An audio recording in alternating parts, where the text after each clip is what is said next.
Hi there, Janet Fritz here for Galaxy Girl Creations. Welcome to this month's Stretch to Sketch. We are using a sketch from Lucky Pour at justcreateandscrap.wordpress.com, and I'm going to stick that up there in the corner for you so you can follow along if you'd like.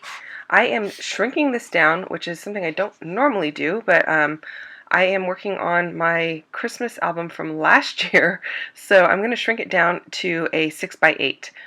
And I am cutting a circle because if you look at the sketch there is kind of like a half circle in the lower left hand corner, and it's really hard to see, but there is one in the upper right hand corner underneath those photos and those little strips that are coming down from the top. So I am going to go ahead and mimic that, but I'm going to swap the orientation. So my lower circle will be on the right and my upper circle will be on the left, and that is simply because in my photos my son and his girlfriend are facing towards the right hand side, and I want them facing in towards the page rather than off of the page. Now I am shrinking these photos down. They are approximately 1 3/4 by 2 inch. At least one of them is that one that I just stuck down. The other one's a little bit larger. These were printed on my selfie, and so when I print it, I print 4 to a 4x6, and the selfie is not a true 4x6. It's slightly smaller. I think it's like 5.3 or something like that. So they're slightly smaller than that, and I believe they were actually printed with a white border, so they are even smaller than that. And I am finding that is what I have to do to use photos in this small 6x8 format. A 4x6 is just way too big, and even a 3x4 for me is way too big. I decided to go ahead and ink up the edges of these circles. I'm just using some black ink. I believe it's called Black Coal, and that is a little Prima inker, and they're like a little chalk inker. And so when I'm traveling, that's what I have with me. And then in my kit from last year, I had these borders from Doodlebug. I actually purchased a bunch of stuff last year based on what Shamel was using last year, because I do try to do Journal Your Christmas, or at least part of Journal Your Christmas. I use some of the prompts in my album, and I didn't actually finish my album. I didn't work on it a whole lot. I had like 3 or 4 pages done, and this year I thought, oh, I'm just going to start over with this year and scrap it. Scrap it meaning like get rid of it, not as in scrapbook it.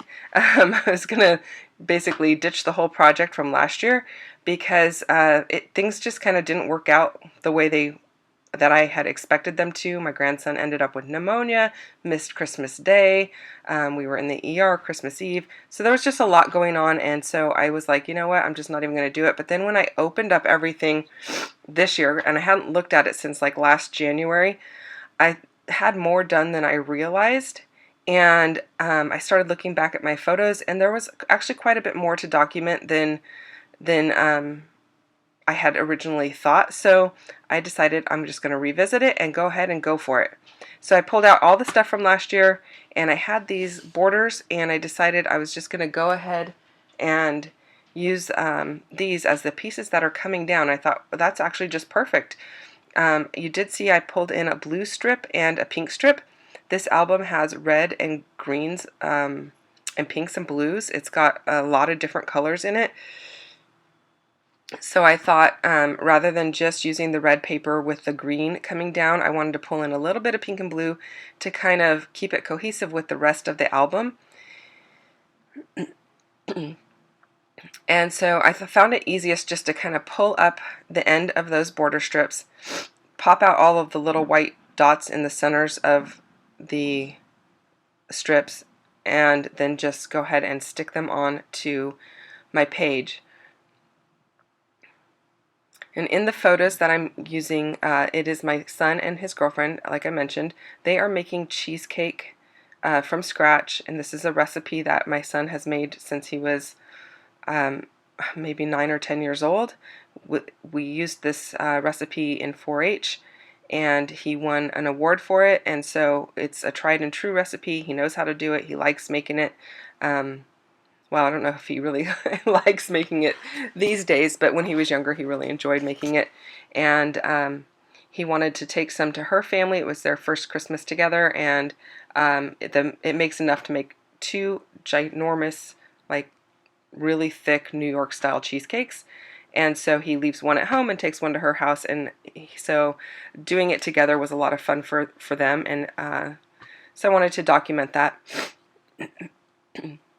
So the bottom piece I am just doing the same as I did at the top, although I'm going to leave a gap underneath where that journaling block goes, because there's no real need to put any embellishment or strips down there because you're not going to see it anyway. That little block covers it up.